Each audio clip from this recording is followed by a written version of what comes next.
오늘 이 새벽에도 하나님의 은혜가 저와 여러분에게 함께하기를 기원합니다. 1절, 2절 말씀 제가 읽겠습니다. 태초부터 있는 생명의 말씀에 관하여는 우리가 들은 바요, 눈으로 본 바요, 자세히 보고 우리 손으로 만진 바라. 이 생명이 나타내신 바 된지라.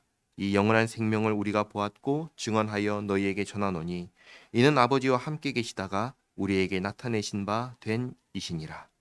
요한 1서의 저자는 지금 누구를 이야기하냐면 예수님을 이야기하고 있습니다. 예수님을 보고 증언하여 전하고 있습니다. 3절 말씀, 우리가 보고 들은 바를 너희에게도 전함은 너희로 우리와 사귐이 있게 하려 함이니 우리의 사귐은 아버지와 그의 아들 예수 그리스도와 더불어 누림이라. 예수님을 전하고 그리고 예수님을 믿으면 그 사람은 이제 우리와 함께 예수님의 몸된 교회를 이루는 성도가 되는 것입니다. 그를 위해서 전하는 것이죠. 4절 말씀, 우리가 이것을 쓰면 우리의 기쁨이 충만하게 하려 함이라. 예수님을 믿는 사람들이 늘어나면 좋아요, 안 좋아요?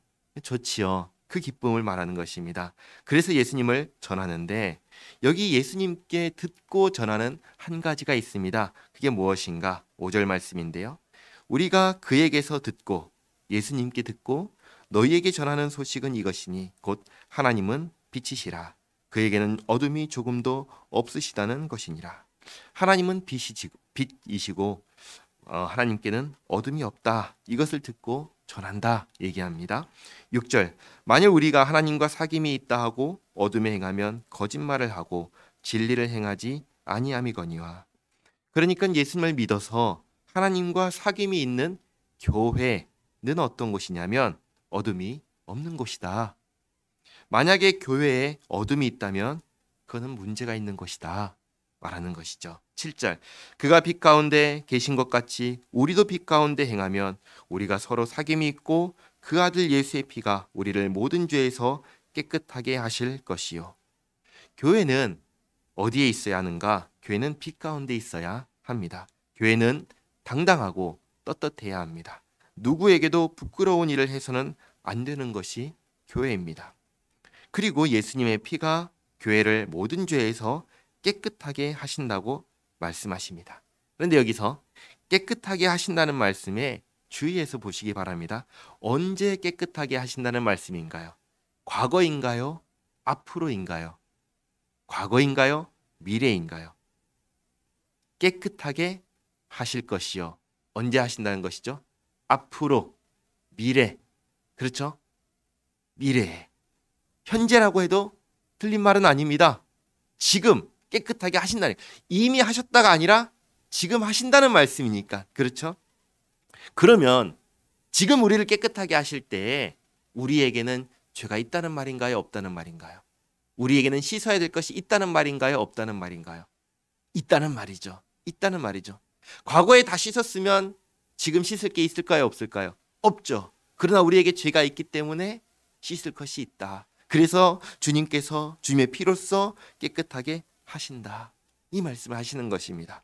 예수님을 믿어 예수님 안에서 하나님과 사귐이 있는, 그래서 교회가 된 우리이지만 여전히 우리에게는 무엇이 있냐면 죄가 있다는 것입니다. 그래서 우리가 나는 예수 믿는 사람입니다. 나는 하나님의 아들이고 딸입니다. 이것을 의식하면서 어둠 가운데 거하지 않으려고 하고 또 빛 가운데 살려고 애쓰면서 살아갈 때 예수님께서는 예수님의 피로써 우리를 계속해서 씻으신다. 이렇게 말씀하시는 것입니다. 요한복음을 보시면 마지막 날에 예수님과 함께 식사하실 때 예수님께서 제자들의 발을 씻어주시면서 이렇게 말씀하셨습니다. 이미 목욕한 자는 발밖에 씻을 필요가 없느니라. 이미 예수님을 믿어서 하나님과 사귐이 있는 교회는 이미 목욕을 한 자입니다. 구원 받았습니다. 그러나 죄가 없냐? 살면서 죄를 범하지 않냐? 그렇지 않습니다.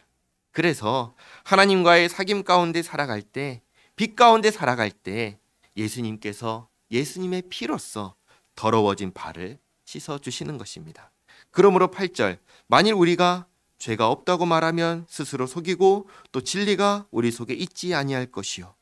죄가 없다고 하면 스스로를 속이는 것입니다. 우리는 날마다 죄를 범하고 살아가고 있습니다. 이걸 스스로 알고 있으니 그럼 이 죄에 대해서 어떻게 해야 되는가? 9절 말씀. 만일 우리가 우리 죄를 자백하면 그는 미쁘시고 의로우사 우리 죄를 사하시며 우리를 모든 불의에서 깨끗하게 하실 것이요. 예수님께서 우리에게 기도를 가르쳐 주실 때 이렇게 기도하라고 하셨습니다.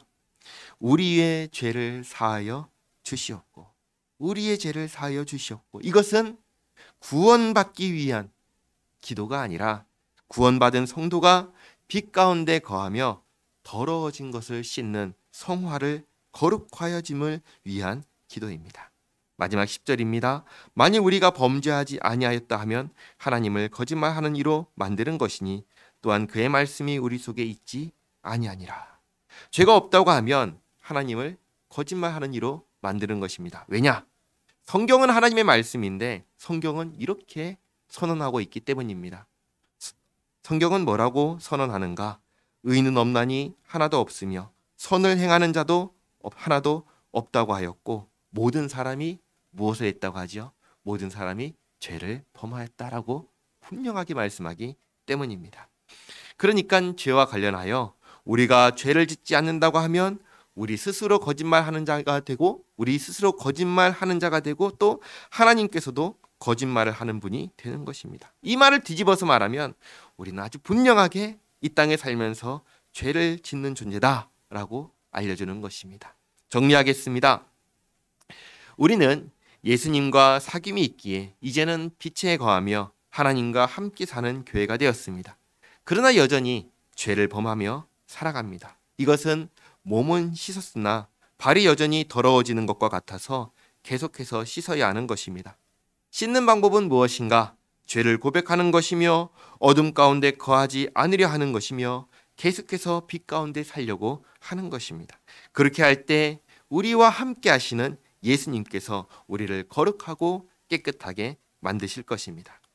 이 말씀을 기억하며 오늘 하루 빛 가운데 살아가는 주님과 함께 살아가는 우리 모두가 되기를 바랍니다. 기도하겠습니다.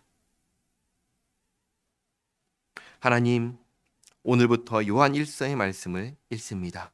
생명의 주님, 우리에게 찾아와 주셔서 죄와 사망의 권세로부터 해방하시고 어둠에서 빛으로 하나님의 자녀로 교회가 되게 하신 은혜에 감사합니다. 하나님, 주님의 은혜로 구원받았지만 여전히 살아가면서 크고 작은 죄를 범하며 살아갑니다. 이렇듯 더러워진 발을 주님 깨끗하게 하여 주시옵소서. 거룩하게 빛 가운데 하나님과 함께 살게 하옵소서. 예수님의 이름으로 기도하옵나이다. 아멘.